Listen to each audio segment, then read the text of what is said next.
গল্পের শুরু হয় ইউন নামের এই হাই স্কুল পড়ুয়া মেয়েটিকে দেখিয়ে। দেখা যায় তার রুমে অসংখ্য ছোট ছোট নোট দিয়ে ভর্তি, আর সে একটা ছোট ডায়েরিতে আজকে কি কি করেছে সেই সবকিছু লিখে রাখছে। আসলে তার একটা গুরুতর অ্যাক্সিডেন্ট হয়েছিল। এরপর থেকে সে এক বিরল রোগে আক্রান্ত, যে রোগটার কারণে প্রতি রাতে সে ঘুমিয়ে যাওয়ার পর সেই দিনের সবকিছু ভুলে যায়, যা ইন্টারোগ্রেট অ্যামনেশিয়া নামে পরিচিত। এই কারণেই সে সবসময় নোটের ব্যবহার করে, এবং এই রোগটার ব্যাপারে শুধু তার বাবা মা এবং স্কুলের টিচাররাই জানে। তো একদিন সে স্কুলের বাসে উঠে দেখে বসার সিট নেই, তাই সে কিম নামের এই ছেলেটার পাশে গিয়ে দাঁড়ায়। কিম ছিল খুবই ইন্ট্রোভার্ট প্রকৃতির ছেলে। সে বারবার আর চোখে ইউনকে দেখে যাচ্ছিল।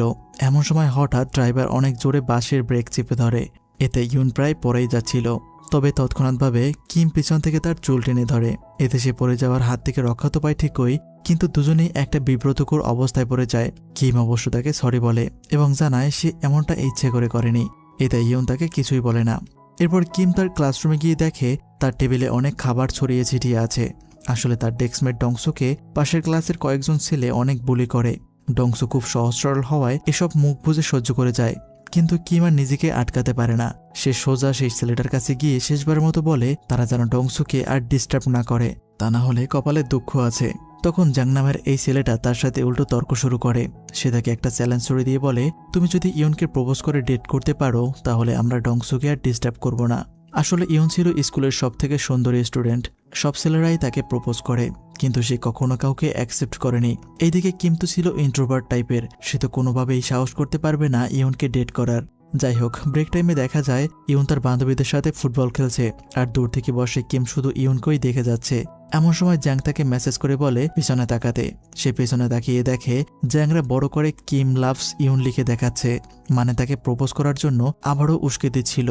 কিছুক্ষণ পর তারা ক্লাসরুমে ফিরে গেলে জ্যাংরা আবারও আসে ডংসুকে বিরক্ত করার জন্য। তখন কিম বলে ওঠে, আচ্ছা ঠিক আছে, ইয়নকে প্রপোজ করলেই তো শান্ত হবে তোমরা, আমি সেটাই করব তাহলে। এই বলে সে সোজা ইয়নের কাছে চলে যায় এবং 1 সেকেন্ডও দেরি না করে একদম সরাসরি তাকে প্রপোজ করে বসে। আসলে সে ভাবছিল ইয়ন তো সবাইকে রিজেক্ট করে দেয়, তাকেও হয়তোবা রিজেক্ট করে দেবে।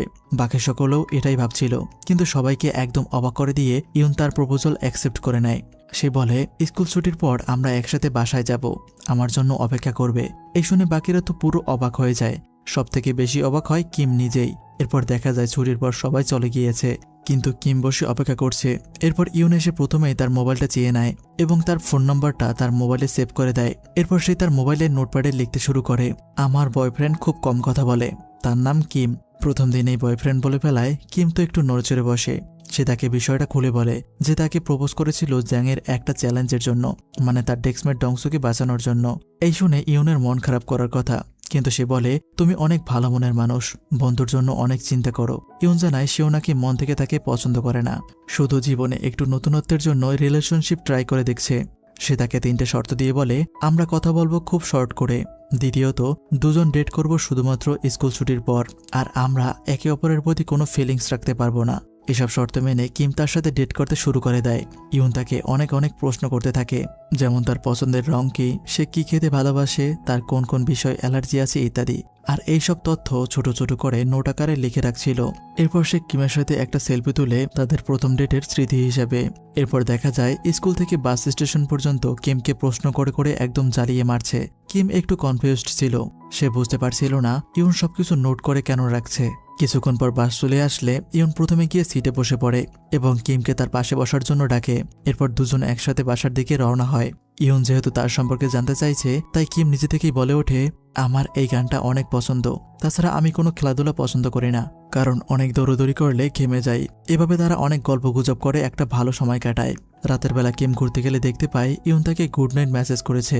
পরদিন সে স্কুলে যাওয়ার সময় বাসে বসে ইয়নের জন্য অপেক্ষা করতে থাকে। মনে মনে আশা করছিল ইয়নের সাথে বসে স্কুলে যাবে, কিন্তু কোনো স্টপেই ইয়ন আসে না। এরপর স্কুলে পৌঁছানোর পর দেখা যায় সবাই তাকে একজন হিরোর মতো সম্মান করছে, কারণ যে ইয়ন কারো প্রপোজ অ্যাকসেপ্ট করতো না, এমনকি কারোর সাথে কোনো কথাও বলতো না, সে তার সাথে ডেট করছে। যাই হোক, কিম নিজের সিটে গিয়ে দেখে আজকে তার বসার জায়গাটা একদম পরিষ্কার, মানে জ্যাংরা তার ডেস্কমেট ডংসুকে বিরক্ত করা ছেড়ে দিয়েছে। এজন্য খুশি হয়ে ডংসু তাকে ধন্যবাদ জানিয়ে একটা জুস উপহার দেয়। এরপর লাঞ্চ ব্রেকের সময় সে ইয়নকে দেখে কথা বলবে বলে ভাবে, কিন্তু তখনই তার শর্তের কথা মনে পড়ে যায় যে স্কুলে রিলেশন নিয়ে কোনো কথা বলা যাবে না। সেই কথা মনে পড়ায় সে তাকে সেখানে দেখেও না দেখার ভান করে চলে যায়। ইয়নও তাকে দেখে তেমন কোনো পাত্তাই দেয় না, কিন্তু তাদের দুজনের এই পাশ কাটিয়ে চলে যাওয়াটা ইয়নের বেস্ট ফ্রেন্ড মিন বেশ ভালোভাবেই খেয়াল করে। এরপর মিন নিজেই কিমের কাছে গিয়ে বলে, তুমি ইয়নকে ডেট করা বন্ধ করে দাও, কারণ আমি জানি তোমরা দুজনে একে অপরকে পছন্দ করো না, শুধু নাটক করে চলেছ। তবে কিম অস্বীকার করে। এরপর মিন নিজেই কিমের মোবাইল নম্বরটা তার ফোনে নিয়ে নেয়। আসলে সে কিমকে পছন্দ করে। এইদিকে এসব আবার দেখছিল জ্যাং, সে আবার পছন্দ করে মিনকে। সে মনে করতে থাকে কিম একই সাথে দুটো মেয়েকে পটানোর চেষ্টা করছে। এরপর ছুটির সময় কিম স্কুলের বাইরে আসলে ইয়ন আচমকা তার সামনে চলে আসে। সে তার জন্যই অপেক্ষা করছিল। এরপর সে কিমের হাত ধরে টেনে নিয়ে যায়। দেখা যায় দুজন একটা মলে এসে অনেক এনজয় করছে। তারা ক্লো মেশিনে গেম খেলে, বিভিন্ন প্রাইজ জিতে এবং দারুণভাবে অনেকটা সময় একসাথে কাটায়। ইয়ন বাড়িতে ফিরে দিনের সবকিছু কম্পিউটারে নোট হিসেবে লিখে রাখত। তো এভাবেই খুব সুন্দরভাবে তাদের দিন এগোতে থাকে। প্রতিদিন ইয়ন স্কুল শেষে তাকে নিয়ে বিভিন্ন জায়গায় ঘুরতে যেত। কিম ধীরে ধীরে তাকে মন থেকে পছন্দ করা শুরু করে। একদিন ইয়ন তাকে নিয়ে একটা ক্যারিওকিতে যায় এবং সেখানে কিম তার পছন্দের গানটা ইয়নের জন্য গেয়ে শোনায়। তবে সে অনেক বেশি নার্ভাস ফিল করছিল, তাছাড়া সে প্রচণ্ড লজ্জাও পাচ্ছিল। আর যথারীতি ইয়ন এসব কিছুই তার নোটে লিখে রাখে। এইদিকে মিন তাদের এই কাণ্ডকীর্তি খুব মনোযোগ দিয়ে খেয়াল করে যাচ্ছিল। সে কিমকে ইয়নের পেছনে ঘুরতে বারণ করেছিল ঠিকই, কিন্তু মিন বুঝতে পারে ইয়ন কিমের সাথে ডেটিংয়ে গিয়ে বেশ খুশি আছে। সেটা বুঝতে পেরে মিনু তার বান্ধবীর এই খুশিতে অনেক আনন্দিত হয়। এরপর একদিন কিম দেখে জ্যাংকে কয়েকটা ছেলে বেধড়ক মারধর করছে। প্রথমে সে বিষয়টা তেমন পাত্তা না দিলেও জ্যাংকে অনেক বেশি আহত করে ফেলেছে দেখার পর সে ওই ছেলেদের উপর আক্রমণ শুরু করে। তবে সেই ছেলেগুলো যখন কিমের দিকে তীরে আসে, ঠিক তখনই কেউ চিৎকার করে বলে ওঠে, এখান থেকে পালিয়ে যাও, না হলে আমি প্রিন্সিপালকে ভিডিও দেখিয়ে দেব। তারা ঘুরে তাকাতেই দেখতে পায় জানালা থেকে ইয়ন আর মিন এই মারামারির ভিডিও রেকর্ড করে ফেলেছে। এইদিকে সেই ছেলেগুলো ভয়ে সেখান থেকে পালিয়ে যায়। এভাবে ইয়নরা তাদেরকে বাঁচিয়ে নেয়, না হলে বেচারা কিমের ভাগ্যে আজকে ভালোই উত্তম মাধ্যম ছিল। যাই হোক, কিম জ্যাংয়ের ক্ষতস্থানে ওষুধ লাগিয়ে দিচ্ছে। তখন মিন আর ইয়নও সেখানে উপস্থিত ছিল। জ্যাং শুধু মিনকেই বারবার দেখছিল। এইদিকে কিম ভালোভাবেই বুঝে ফেলে জ্যাং মিনকে পছন্দ করে। এখন জ্যাং কিমকে জিজ্ঞাসা করে, তুমি আগে কেন বাঁচাতে এলে না? কিম বলে, আমি মারামারি পছন্দ করি না। ইয়ন হাসতে হাসতে বলে, বুঝতে পেরেছি, তুমি তো ঘামতে পছন্দ করো না, এই জন্যই হয়তো মারপিট করতে চাওনি। এরপর রাতের বেলা দেখা যায় কিম তার মায়ের মৃত্যুবার্ষিকী পালন করছে। তার বাবা মিস্টার হান ভীষণ মিস করছিল তার স্ত্রীকে। কিম থেকে অতীতের কথা ভুলে গিয়ে জীবন নিয়ে নতুন করে ভাবতে বলে, কিন্তু তার বাবার বুকের ভেতরে জমানো কষ্টটা এতই গভীর ছিল যে তিনি চাইলেও তাকে ভুলতে পারে না। পরদিন কিম স্কুলে গেলে জ্যাং সারাক্ষণ তার পিছু পিছু ঘুরতে থাকে। কিম এক পর্যায়ে বিরক্ত হয়ে জিজ্ঞাসা করে, তুমি আমার পিছু নিচ্ছ কেন? সে বলে, তোমার তো কোনো বন্ধু নেই, তাই আমি তোমাকে সুযোগ দিচ্ছি আমার বন্ধু হওয়ার। এরপর সে সরাসরি কিমকে জিজ্ঞাসা করে, তুমি আর ইয়নকে সত্যিই ডেট করছো নাকি সবকিছুই নাটক? আর স্কুলে তোমরা এমনভাবে থাকো কেন যেন কেউ কাউকে চেনো না? কিম তখন বলেই ফেলে যে আমরা ঠিক করেছি স্কুলে একে অপরের সাথে কথা বলবো না। কিন্তু পরক্ষণেই সে নিজেকে থামিয়ে বলে, এক মিনিট, আমি তোমাকে এসব কথা বলছি কেন? এই বলে সে চলে যেতে থাকে। কিন্তু জ্যাং তাকে আবারও থামিয়ে দেয় এবং জিজ্ঞাসা করতে থাকে, এটাই কি তোমার জীবনের প্রথম প্রেম? কিম কোনো মতে কথা ঘোরানোর চেষ্টা করে, কিন্তু ছেলেটা তাকে বারবার রাগিয়েই যাচ্ছিল। এরপর ইয়ন লাইব্রেরিতে কিমের সাথে পড়াশোনা করতে আসে, কিন্তু সে পড়াশোনা করার বদলে খাতায় কিমের ছবি আঁকতে ব্যস্ত হয়ে পড়ে। কিম তখন কাগজে লিখে তাকে মনে করিয়ে দেয় যে সামনেই এক্সাম, তাই পড়াশোনায় মন দাও। এরপর সে কাগজের টুকরায় লিখে ইয়নকে উইকেন্ডে ডেট করতে নিয়ে যাওয়ার পারমিশন চায়। এটা পরে তো ইয়ন অনেক বেশি খুশি হয় এবং সাথে সাথেই হ্যাঁ লিখে দেয়। এরপর উইকেন্ডে তাদের দুজনের দেখা হয়। ইয়নকে দেখে পরিষ্কার বোঝা যাচ্ছিল সে ভীষণ খুশি। কিম সেদিন নিজের হাতে ইয়নের জন্য খাবার বানিয়ে নিয়ে আসে, যেটা দেখে ইয়ন অবাক হয়ে যায়। সে ভেবেছিল কিম রান্না করতে জানে না, তবে কিম জানায় সে ঘরের সমস্ত কাজ নিজেই করে, কারণ তার মা আর এই পৃথিবীতে নেই। ছোটবেলা থেকে সে নিজের যত্ন নিজেই নিতে শিখেছে। এটা শুনে ইয়ন অনেক কষ্ট পায়। তবে কিমের হাতের রান্না, এই সুন্দর মনোরম জায়গা এবং কিমের সাথে কাটানোর প্রতিটা মুহূর্ত ইয়নকে চরম আনন্দিত করছিল। কিম বারবার লুকিয়ে লুকিয়ে ইয়নের দিকে দেখে, কিন্তু ইয়ন যখনই তাকে এই কাজ করতে ধরে ফেলত তখনই এবার কিম লজ্জায় অন্যদিকে মুখ ঘুরিয়ে নিত। বাসে করে ফেরার সময় ইয়ন ক্লান্ত হয় কিমের কাঁধে মাথা রেখে ঘুমিয়ে পড়ে। কিম চুপচাপ তার দিকে তাকিয়ে থাকে, সে যেন ধীরে ধীরে ইয়নের মায়ায় পড়ে যাচ্ছে। তবে হঠাৎ করেই ইয়ন খুব ঘাবড়ে গিয়ে ঘুম থেকে জেগে ওঠে। সে কিমকে চিনতে না পেরে জিজ্ঞাসা করে, তুমি কে? এরপর সে খুব বাজেভাবে ভয় পেয়ে বাস থেকে নেমে যায়। কিম এসবের কিছুই বুঝতে পারে না। সে ইউনকে থামানোর চেষ্টা করে। ইউন কাঁপা কাঁপা গলায় জিজ্ঞাসা করে, আমি এখন কোথায় আছি? কিম তাকে বোঝানোর চেষ্টা করে তারা ডেটে এসেছিল। এই শুনে ইউন কান্না করতে শুরু করে দেয়। সে বলে, আমার কিছুই মনে নেই। এরপর সে অন্য একটা বাসে উঠে সেখান থেকে পালিয়ে যায়। কিম তার পেছন পেছন দৌড়ায়, কিন্তু একসময় ক্লান্ত হয় সে থেমে যায়। ঠিক সেই সময় ইউন বাসের ভেতর থেকে তার বান্ধবী মিনকে ফোন করে এবং সবকিছু বলে। ভাগ্যক্রমে মিন আবার তার রোগের ব্যাপারটা জানতো, এজন্য সে তাকে নোট খুলে পড়তে বলে। ওইদিকে কিমের কাছে মিন ফোন করে তাকে ইউনের ব্যাপারে সবকিছু খুলে বলে। এরপর দেখা যায় ইউন নিজের নোট খুলে অজরে কান্না করছে। তার মনে পড়ে যায় সেই দিনটার কথা, যেদিন কিম প্রথমবার তাকে ডেটের জন্য জিজ্ঞাসা করেছিল, আর সে নিজেই তাকে অ্যাকসেপ্ট করেছিল এবং তাকে অনেকগুলো শর্ত দিয়েছিল। আসলে সে কিমের সাথে যোগাযোগ সীমিত রাখার শর্ত দিয়েছিল, যেন কিম তাকে এমন কোনো সময় কল না করে যখন সে কিমকে পুরোপুরি ভুলে গিয়েছে। আর স্কুলে কথা না বলার শর্তটা সে এই জন্যই দিয়েছিল, যাতে সে নিজের স্মৃতিগুলোকে সামলে রাখতে পারে। আর কেউ কাউকে সত্যিকারে ভালোবাসতে পারবে না এই শর্ত দিয়েছিল, কারণ সে জানতো একদিন না একদিন সে তাকে ভুলে যাবে। যখন সম্পর্কটাই টিকবে না, তখন শুধু শুধু মায়া বাড়িয়ে কি লাভ। যাই হোক, এই সবকিছু মনে পড়ার পর ইউন ভেতর থেকে ভেঙে পড়ে। এরপর সে সাহস করে কিমের সাথে দেখা করে। ইউন বলে, আমি তোমাকে মনে করার চেষ্টা করছি। দেখা যায় সে তার রোগের কথা কিমকে বোঝাতে শুরু করেছে। বলে, আমি ঘুমালেই সব স্মৃতি মুছে যায়, আগের দিনের কিছুই মনে থাকে না। কিম তাকে শান্ত করে বলে, তোমার এখনোই আমাকে সব কথা বলার কোনো দরকার নেই, তুমি এত প্রেশার নিও না। এরপর দুজন সেখানে বসে অনেকক্ষণ আড্ডা দেয়। এর মাঝে কিম বলে, আজকের এই ঘটনাগুলো চাইলে সে ডায়েরিতে না লিখলেও পারে, তাহলে কাল সকালে তোমার এগুলো কিছুই মনে থাকবে না। ইউন অবাক হয়ে জিজ্ঞাসা করে, তুমি আসলে কি বোঝাতে চাইছো? কিম তখন বলে, আমি তোমার সাথে কাটানো প্রতিটা মুহূর্ত সত্যিই খুব উপভোগ করি, আর আমি চাই না আমাদের মাঝের এই সম্পর্কটা কোনোভাবে বদলে যাক। তাই তোমার ওই হারানোর স্মৃতিকে আমরা ধোঁকা দিব। আমরা দুজন একদম সেভাবেই থাকবো যেভাবে আমরা এতদিন ছিলাম। আজকের স্মৃতি তোমার মনে থাকবে না। তো এরপর কিম বাসায় এসে ইউনের সেই রোগটা নিয়ে ঘাটাঘাটি করে।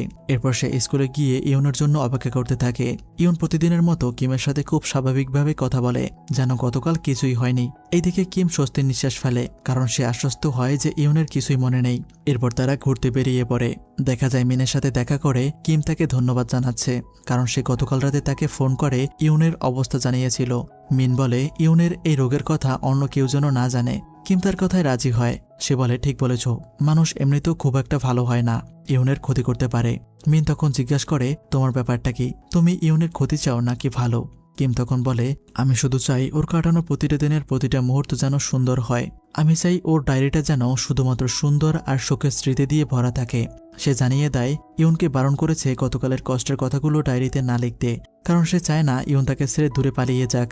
মেয়ে সবকিছু শুনে বলে, ঠিক আছে, আমি তোমার উপর বিশ্বাস রাখছি, তুমি কিন্তু ওকে কখনো ছেড়ে যেও না। এরপর রাতের বেলা কিম তার বাবাকে জানিয়ে দেয় তার জীবনে একটা মেয়ে আছে, মানে তার একজন গার্লফ্রেন্ড আছে। এই কথা শুনে তার বাবা অনেক আনন্দিত হয়, কারণ অবশেষে তার ছেলে মায়ের স্মৃতিচারণ করে দুঃখ কষ্ট থেকে বেরিয়ে আসছে। সে খুশিতে কিমের হাত খরচের টাকাও বাড়িয়ে দেয়।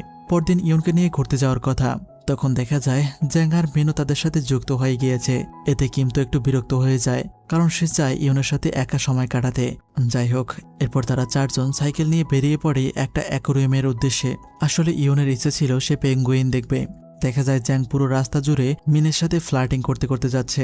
এরপর তারা সবাই অ্যাকোয়ারিয়ামে গিয়ে অনেক মাছ দেখে। এভাবে তারা সেখানে অনেক এনজয় করে, কিন্তু শেষমেশ জানতে পারে আজকে পেঙ্গুইন দেখানো হবে না। এই দেখে ইউনের মনটা খারাপ হয়ে যায়। এরপর কিম তাকে নিয়ে আসে একটা বিচে। সেখানে তারা দুজন একটা সুন্দর মুহূর্ত কাটায়। সে নিজেকে একদম মুক্ত আর স্বাধীন অনুভব করতে থাকে। এভাবে দিন গড়িয়ে সন্ধ্যা হয়ে যায়। চলে যাওয়ার সময় কিম ইউনের জুতোটা বেঁধে দিয়ে বলে, তুমি চাইলে আমি প্রতিদিন এভাবেই তোমার জুতো বেঁধে দিব। ইউন তখন বলে, ঠিক আছে, আর হ্যাঁ, এই জায়গাটা সত্যিই খুব সুন্দর, আমি এখানে আবার তোমার সাথে আসতে চাই। এই শুনে কিম খুশি মনে রাজি হয়ে যায়। এরপর রাতের বেলা ইউন আজকের দিনের সব স্মৃতি তার ডায়েরিতে লিখে রাখে। পরদিন মিন ইউনকে একটা জায়গায় নিয়ে যায়। ইউন জানতো না সে কোথায় যাচ্ছে। হঠাৎ করে দেখতে পায় কিম আর জ্যাং পেঙ্গুইনের পোশাক পরে তাদেরকে সারপ্রাইজ দিতে এসেছে। ইউন তো অনেক খুশি হয়, কিন্তু কিম অনেক লজ্জা পেতে শুরু করে। আসলে আইডিয়াটা ছিল জ্যাংয়ের, সে মিনকে ইমপ্রেস করতে কাজটা করেছে। কিন্তু দেখা যায় ইউন ঠিকই কিমের সাথে ছবি তুলছে, তার অনেক প্রশংসা করছে। কিন্তু মিন তো একটু পাত্তা দেয় না জ্যাংকে। বেচারা জ্যাং একটা ছবি তোলার জন্য অনেক কাকতি মিনতি করে। অবশেষে মিনের মনটা একটু নরম হয় এবং তারা চারজন মিলে একটা ছবি তোলে। রাতের বেলা ইউন সেই ছবিগুলো দেখে অনেক আনন্দিত বোধ করছিল। এরপর সে নোটপ্যাডে আবারও সবকিছু লিখে রাখে। হঠাৎ করে তার মনটা ভীষণ খারাপ হয়ে যায়, কারণ সে জানে এই স্মৃতিগুলো আবার সে ভুলে যাবে। আর এই ভয়টা তাকে ভিতর থেকে অনেক যন্ত্রণা দিচ্ছিল। কিম প্রতিদিন তাকে কত খুশি রাখে, কিন্তু সে এই খুশির অনুভূতিগুলো ভুলে যায়। শুধু ডায়েরিতেই পড়ে থাকে সেই লেখাগুলো। তাই সে চাইছিল, ইস, যদি এই স্মৃতিগুলো আমি ধরে রাখতে পারতাম। যাই হোক, পরদিন কিম তাদেরকে তার বাবার স্টুডিওতে নিয়ে আসে। জ্যাং তো প্রতিদিনের মতো আজকেও মিনের সাথে ফ্লার্টিং করতে শুরু করে, আর মিন যথারীতি তাকে একদমই পাত্তা দেয় না। এমন সময় কিমের বাবা সবার জন্য জুস নিয়ে আসে। মিন হঠাৎ খেয়াল করে দেখে কিমের বাবা মানে মিস্টার হান অনেক বড় একজন ফটোগ্রাফার ছিলেন এবং সে তার অনেক বড় ফ্যান। এমনকি তার ইনস্টাগ্রামও সে ফলো করে অনেক বছর ধরে। দেখা যায় মিন মিস্টার হানের সাথে সরাসরি কথা বলতে লজ্জা পাচ্ছিল, তাই সে জ্যাংয়ের মাধ্যমে তাকে জিজ্ঞাসা করে সে কেন এখন আর ছবি পোস্ট করে না। মিস্টার হান বলে সে এখন অনেক ব্যস্ত থাকে, এই বলে সে কথা এড়িয়ে যায়। আসলে সে তার স্ত্রীর মৃত্যুর পর থেকেই অনেক বদলে গিয়েছে। ফটোগ্রাফি ছেড়ে দিয়ে সারাদিনের বেশিরভাগ সময় উদাসীন হয়ে থাকে। কিম অবশ্য বারবার তার বাবার জীবনটাকে স্বাভাবিক করার চেষ্টা করত। পরদিন কিম স্কুলে গেলে মিনের কাছ থেকে জানতে পারে ইউন নাকি এখন রাতে ঘুমাতে ভয় পাচ্ছে। মানে বলা যায় সে ইচ্ছা করে রাতে ঘুমায় না, কারণ সে চায় না তার প্রতিদিনের এত সুন্দর সুন্দর স্মৃতিগুলো মুছে যাক। এই শুনে কিম খুব চমকে যায়। সে বলে, আমি তো প্রতিদিন ওকে ভালো আর খুশি রাখার চেষ্টা করছি। মিন তখন বলে, এটাই তো ইউনের জন্য কষ্টের। ওর দিনটা যত বেশি সুন্দর কাটে, সেই দিনটাকে ভুলে যাওয়া ওর জন্য ততটাই যন্ত্রণাদায়ক হয়। এরপর দেখানো হয় ইউন সারাদিন শুধু সেই ডায়েরিটাই পড়তে থাকে। তার ঘুম পেলেও সে অনেক কষ্টে নিজেকে জাগিয়ে রাখার চেষ্টা করে, যাতে সে তার ভালোবাসার মুহূর্তগুলো ভুলে না যায়। এইদিকে কিমও ইন্টারনেটে ইউনের এই রোগের চিকিৎসার উপায় খুঁজতে থাকে। এরপর একদিন কিম ইউনের জন্য একটা উপহার নিয়ে আসে, আর কাকতালীয়ভাবে ইউনও কিমের জন্য ঠিক একই রকম একটা উপহার নিয়ে এসেছিল। তবে কিম বলে, তোমার উপহারটা বেশি সুন্দর। ইউন তাকে জানায় সে নিজের হাতে এটা বানিয়েছে। সে যখন মিডল স্কুলে পড়ে তখন সে এই আর্ট করত, কিন্তু পরবর্তীতে সে আর্ট করা ভুলে গিয়েছিল। কিম তাকে বোঝায় সে এটা ভুলে যায়নি, এটাকে বলা হয় প্রসিডিউরাল মেমোরি। যেমন খেলাধুলা, গান বাজনা বা গাড়ি চালানো, এসব মানুষের শরীরের গভীরে এমনভাবে মিশে যায় যা সারা জীবন থেকে যায়। এটা বডির মাসল মনে রাখে, ব্রেন নয়। ইউন বাসায় গিয়ে ঘাটাঘাটি করে দেখে কিম সত্যি বলেছে, এমন কিছু জিনিস আছে যেগুলো বডিকে ট্রেন করালে সেটা মনে রাখা যায়। এরপর সে আরও বেশি চেষ্টা করতে থাকে তার স্মৃতি যত বেশি সম্ভব ধরে রাখার জন্য। এভাবেই তাদের দিন পার হচ্ছিল। প্রতিদিন কিম তাকে নিয়ে বিভিন্ন জায়গায় ঘুরতে যেত এবং সেখানে তারা অনেক আনন্দ করত। এরপর একদিন তারা ঠিক করে একটা মেলায় ঘুরতে যাবে। ইউন সুন্দর একটা ড্রেস পরে সেখানে হাজির হয়। কিম এসে তাকে দেখে মুগ্ধ হয়ে বলে, আজকে তোমাকে অনেক বেশি সুন্দর লাগছে। এরপর তারা চারজন মিলে মেলায় ঘুরে ঘুরে দেখতে থাকে। কিম তাদের অনেক কিছু কিনে খাওয়ায়। দেখা যায় মিন এখন আগের মতো জ্যাংকে তেমন অবহেলা করে না, ধীরে ধীরে তাকে পছন্দ করা শুরু করেছে। সে জ্যাংকে নিয়ে অন্যদিকে চলে যায় আইসক্রিম খেতে। আসলে সে কিম আর ইউনকে একটু একান্তে সময় কাটানোর সুযোগ করে দেয়। এরপর কিম ইউনকে নিয়ে চলে যায় একটা ক্রুজ শিপে। একটু পর সেখানে ফায়ার ওয়ার্কস বা আতশবাজির শো শুরু হয়। এই সুন্দর মুহূর্তটা ইউনের অসম্ভব রকমের ভালো লাগছিল। তবে সে মনে মনে এটাও ভাবছিল যে এই স্মৃতিটুকু সে মনে রাখতে পারবে না। তখন কিম নিজে থেকেই বলে ওঠে, তুমি পারবে, তুমি অবশ্যই তোমার স্মৃতি ধরে রাখতে পারবে, এটা আমার বিশ্বাস। তখন ইউনের চোখ দিয়ে পানি গড়িয়ে পড়ে। সে বলে, আমি বোধহয় আমাদের রিলেশনশিপের তৃতীয় শর্ত ভঙ্গ করেছি। কিম বলে, আমি সেই শর্ত অনেক আগেই ভেঙে ফেলেছি। এই বলে সে তাকে কিস করে বসে। মনে হচ্ছিল সবকিছু যেন ঠিক হয়ে গিয়েছে, কিন্তু না, এখনো ভাগ্যের খেলা বাকি ছিল। এরপর দেখানো হয় ইউন প্রতিদিনের মতোই ডায়েরির নোটসগুলো দেখে ঘুম থেকে উঠছে। কিন্তু এবার একটা খুব অদ্ভুত ঘটনা ঘটে। তার কিমের কথা বিন্দুমাত্র মনে নেই। সে তার বান্ধবীর সাথে দেখা করে, কিন্তু একবারের জন্য কিমের নাম মুখে নেয় না। দেখা যায় ক্লাসরুমে কিমের সিটটা একদম খালি পড়ে আছে। এইদিকে ইউন একদম স্বাভাবিকভাবে ক্লাস করছিল। স্কুল ছুটি হলে সে জ্যাং আর মিনকে বলে, চলো আমরা তিনজন আগেরবারের মতো ফায়ার ওয়ার্কস দেখতে যাই। মানে তার জীবনে যে কিমের অস্তিত্ব ছিল সেটা কোনোভাবেই বোঝা যাচ্ছে না। তবে তার ব্যাগের চেইনে কিমের দেওয়া একটা মেডেল ঝুলছিল। আবার সে নিজের অজান্তেই কিমের সেই পছন্দের গানটা শোনে। সে কিমের শেখানো পদ্ধতিতেই নিজের জুতো বাঁধে। তার শরীর কিমকে মনে রেখেছে, হয়তো হৃদয়টাও, কিন্তু তার ব্রেনে কিমের কোনো অস্তিত্ব নেই। দেখা যায় একদিন সে মিনের সাথে তার কলেজে অ্যাডমিশন নিয়ে কথা বলছে। মানে তারা খুব শীঘ্রই কলেজে ভর্তি হবে। মিন বলে তাকে আর্টস নিয়ে পড়াশোনা করতে, কারণ সে খুব ভালো ছবি আঁকতে পারে। তখন ইউন তার একটা ডায়েরি বের করে তার আঁকা কিছু ছবি দেখানোর জন্য। সেই ডায়েরির প্রতিটা পাতায় ছিল কিমের ছবি। সে জানে না এই ছেলেটা কে। তার শুধু মনে হয় এই ছেলেটা তার অনেক আপন কেউ, তাকে অনেক চেনা চেনা মনে হয়। মিনকেও ছেলেটার সম্পর্কে জিজ্ঞাসা করে, কিন্তু মিন চুপ করে থাকে। এখানে ঘটনার প্রবাহ চলে আসে ফ্ল্যাশব্যাকে। দেখা যায় কিম একদিন মিনকে বলেছিল সে জন্ম থেকেই একটা গুরুতর হৃদরোগে আক্রান্ত। তার অবস্থা দিন দিন খারাপের দিকে যাচ্ছে। কতদিন সে বেঁচে থাকতে পারে তার কোনো নিশ্চয়তা নেই। এই শুনে মিন অনেক বেশি বিস্মিত হয়ে পড়েছিল। এরপর দিন ইউন স্কুলের গেটে কিমের জন্য অপেক্ষা করতে থাকে, কিন্তু কিম সেদিন আসে না। আবার তার ফোনটাও ছিল বন্ধ। সে খুব অস্থির হয়ে একা একাই রাস্তায় হাঁটতে থাকে। ঠিক তখনই মিনের একটা ফোন আসে আর মিন তাকে সেই দুঃসংবাদটা দেয়, অর্থাৎ কিম আর এই পৃথিবীতে নেই। এই খবরটা শোনার পর ইউনের বুকটা যেন এক মুহূর্তে কেঁপে ওঠে। তার চারদিকে শুধুই এক অদ্ভুত নিস্তব্ধতা নেমে এসেছে। এরপর দেখা যায় মিন আর জ্যাং সেখানে অনেক বেশি ইমোশনাল হয়ে পড়ে আর ইউনের অবস্থা ছিল খুবই খারাপ। সে পুরোপুরিভাবে ভেঙে পড়ে, মানে শোকে একেবারে পাথর হয়ে যায়। অনুভূতি প্রকাশ করার মতো ভাষাও হারিয়ে ফেলেছিল সে। আর এই ঘটনার পর থেকে ইউন প্রচণ্ড রকমের ডিপ্রেশনে ভুগতে থাকে। মিন তাকে সামলানোর আপ্রাণ চেষ্টা করে, কিন্তু কোনো লাভ হয় না। এরপর সে সব থেকে নিষ্ঠুর কাজটা করতে বাধ্য হয়। আসলে কিম মৃত্যুর আগেই মিনকে অনুরোধ করেছিল তার যদি কিছু হয়ে যায় তাহলে সে যেন ইউনের স্মৃতি থেকে তাকে মুছে ফেলে, আর মিনও সেটাই করে। এক রাতে ইউন যখন ঘুমিয়ে পড়ে তখন সে তার ঘরে এসে ডায়েরি থেকে সব স্মৃতি বদলে দিতে থাকে। কিমের দেওয়া প্রতিটি জিনিস তার ঘর থেকে সরিয়ে ফেলে। তার ঘরের দেয়ালের কিমের ব্যাপারে লেখা সবকিছু খুলে নিয়ে যায়। ইউনের ফোনটাও নতুন একটা ফোন দিয়ে পাল্টে দেয়, মানে ইউনের জীবন থেকে কিমের সমস্ত স্মৃতি একদম মুছে ফেলা হয়েছে। তারা দুজন একসাথে যেসব রাস্তায় হেঁটেছিল সেই রাস্তাগুলো আজ একদম ফাঁকা পড়ে আছে। দেখে মনে হয় কেউ যেন ইউনের জীবনের খুব সুন্দর একটা অধ্যায় পুরোপুরি কেটে বাদ দিয়ে দিয়েছে। পরদিন যখন ইউন তার ডায়েরি পড়ে তখন সে জানতে পারে তার জীবনে কিম বলে কেউ কোনোদিন ছিলই না। সে স্বাভাবিকভাবে জীবনযাপন করতে থাকে। মিন আর বাকি সবাই তার সামনে শক্ত থাকার অভিনয় করে যাচ্ছিল, কিন্তু তারা প্রতিদিন কিমের বাসায় গিয়ে বসে থাকত এবং কিমের পোশাকগুলো দেখে কান্না করত। মিস্টার হানও অনেক কষ্টে তার চোখের জল আটকে রাখত। এরপর একদিন সকালে সবকিছু হঠাৎ করেই বদলে যায়। ইউন ঘুম থেকে উঠে তার বাবা মায়ের সাথে ব্রেকফাস্ট করছিল। হঠাৎ করেই তার গত রাতের সব কথা মনে পড়ে যায়। এই শুনে তার বাবা মা ঘাবড়ে গিয়ে দ্রুত তাকে ডাক্তারের কাছে নিয়ে আসে। ডাক্তার জানায় ইউনের অবস্থার অনেক উন্নতি হয়েছে। সে ইউনকে বলে, এখন থেকে তোমার মস্তিষ্কে কোনো ছবি বা অনুভূতি ভেসে উঠলে সেটার পেছনে ছুটবে যতক্ষণ না তুমি আসল সত্যিটা খুঁজে পাচ্ছ। এরপর ইউন মিনকে বলে, এখন আর আমি আগের মতো সব ভুলে যাই না, কিন্তু দুর্ঘটনার পরের কিছু স্মৃতি এখন আমার মস্তিষ্ক থেকে ফাঁকা হয়ে আছে। আমার মনে হচ্ছে আমি খুব মূল্যবান কিছু একটা হারিয়ে ফেলেছি। আমার বিশ্বাস আমি খুব শীঘ্রই সবকিছু মনে করতে পারবো। এই কথা শুনে মিন খুব ভয় পেয়ে যায়। এরপর সে ইউনের ঘরে গিয়ে দেখে ইউন তার ঘরের দেয়ালে খাতায় সব জায়গায় শুধু কিমের ছবি এঁকে রেখেছে। ইউন বলে, আমি জানতে চাই এই ছেলেটা কে, তাই বারবার ওর ছবি আঁকছি যেন কিছু একটা মনে পড়ে। এসব শুনে মিন পাথরের মতো দাঁড়িয়ে থাকে। তার খুব গিল্টি ফিল হচ্ছিল। এরপর বাড়ি গিয়ে সে ওই বাক্সটা বের করে যেটার ভেতর সে কিমের সমস্ত স্মৃতি লুকিয়ে রেখেছিল। পরদিন সে বাক্সটা নিয়ে ইউনের হাতে তুলে দেয় এবং তার কাছে ক্ষমা চেয়ে কান্নায় ভেঙে পড়ে। ইউন যখন সেই ছবি, ভিডিও আর পুরনো স্মৃতিগুলো দেখে তখন সে বুঝতে পারে তার জীবনে কিম নামে একটা ছেলের অস্তিত্ব ছিল যাকে সে অসম্ভব রকমের ভালোবাসত এবং সেও তাকে প্রচণ্ড ভালোবাসত। আসলে তাদের দুজনের দেখা হয়েছিল স্কুলে দেখা হওয়ার অনেক আগেই। কিম নিয়মিত চেকআপের জন্য হসপিটালে যেত। সেই একই হসপিটালে যেত ইউনও। সেখানেই তাদের প্রথম দেখা। ইউন সেটা একটা কাগজে লিখেও রেখেছিল, কিন্তু কিছুই মনে নেই। যাই হোক, এরপর সে কিমের সাথে কাটানো প্রতিটা মুহূর্তের ছবি, ভিডিও এসব কিছু একটার পর একটা দেখতে শুরু করে। এরপর একদিন সে কিমের বাবার সাথে দেখা করতে যায়। সে ইউনকে কিছু একটা দিয়ে বলে, এটা তোমার কাছে রেখে দাও। আসলে ইউন যে উপহারটা নিজের হাতে বানিয়ে কিমকে দিয়েছিল সেটা ইউনকে ফেরত দিয়ে দিচ্ছে, কারণ সে মনে করে এটা তার কাছে থাকা উচিত। ইউন তখন খুব কষ্ট নিয়ে বলে, আমার তো কিছুই মনে নেই কিমের সম্পর্কে।